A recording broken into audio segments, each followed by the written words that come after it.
Zkusíme tam na ten jeden nápis, to péčko, který je zhruba o velikosti asi trupu.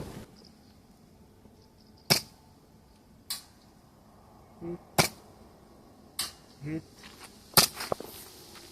Hit. Malinko vedle. Hit.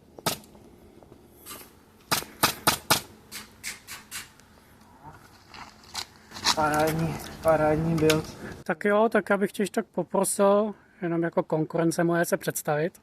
Jo. Z Action Shopu kolega mi tady poprosil od firmy v podstatě konkurence. Náhodou jedu okolo, jsem tady s ním řešil nějaký další custom build pro zákazníka. Takže tady má jednu fajn fashionovou holku, zase 25 na luxusním těle od Retra, jako poskládanou, slícovaný, to má úplně parádně. Protože jsem tam dokázal napasovat i ty PTSK, tak to je pecka. Takhle bez optiky, bez záměru, to je jak laser. Jedna střílí jak druhá, na to, že tam máme slabý tlak, protože už není vzduch, tak teda jako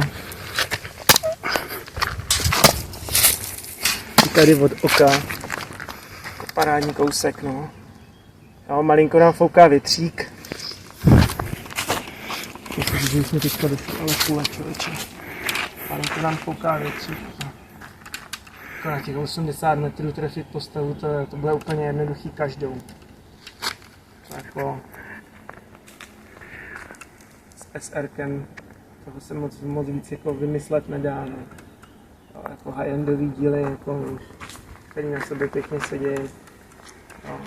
Maxka, která je dělaná vyloženě pro ten Polar. Jako za mě jako super. No. Tak jo, moc děkuju za test.